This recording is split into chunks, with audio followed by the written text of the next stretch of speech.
Benvenuti.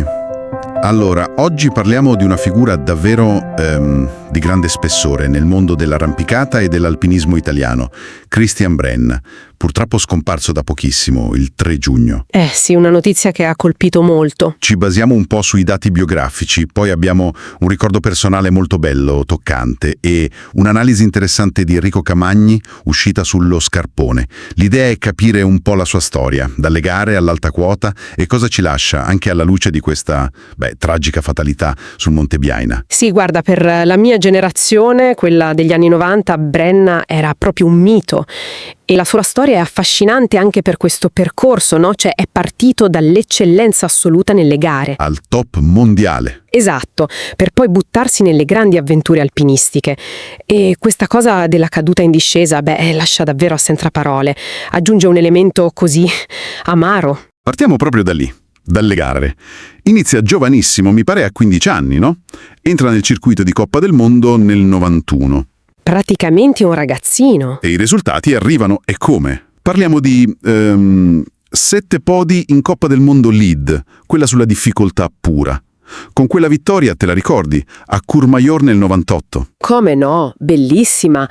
Quell'anno poi arrivò secondo in classifica generale, ma anche terzo nel 96 e nel 2000, insomma, sempre lì davanti. Un atleta incredibile, e non solo lead, vero? No, questa è una cosa interessante.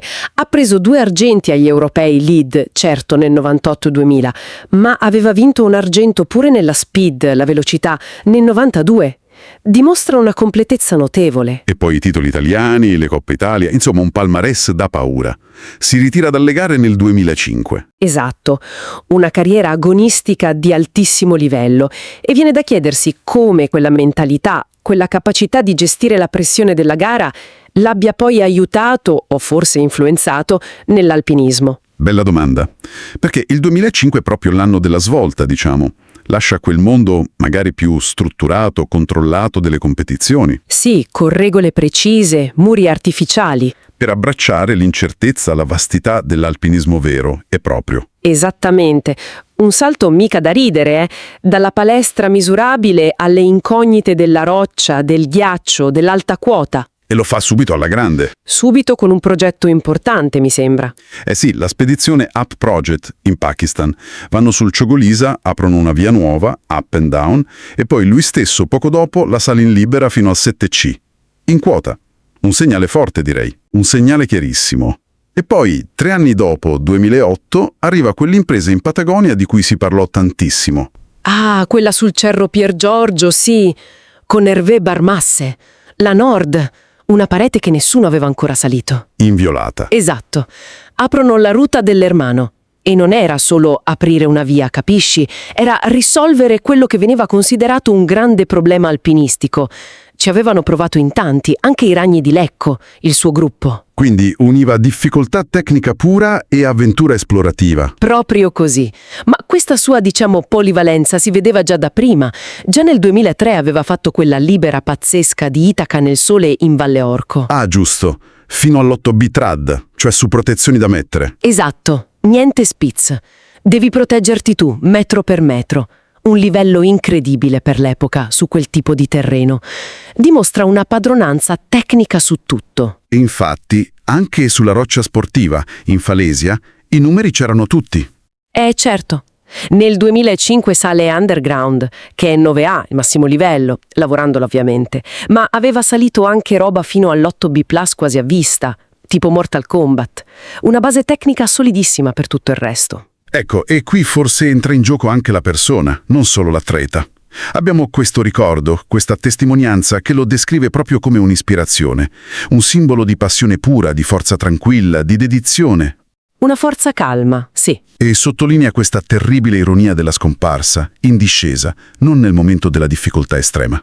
Un pensiero molto toccante, e si lega bene a quello che scrive Camagni sullo Scarpone. Lui racconta di averlo incontrato per caso al caporale, proprio mentre Brenn provava Itaca. L'aneddoto è bello. Sì, e pur venendo da generazioni alpinistiche diverse, Camagni ne fa un ritratto umano stupendo. Educato, sensibile, ironico, umile, nonostante fosse già un nome affermato.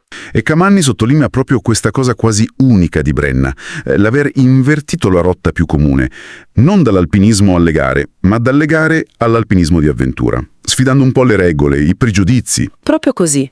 E lo faceva, nota Camanni, con una naturalezza incredibile, quasi in sordina, senza mai sbandierare i risultati o mettere i primati davanti all'apertura verso gli altri, verso la vita. Un atleta, ma anche uno scalatore totale. Esatto.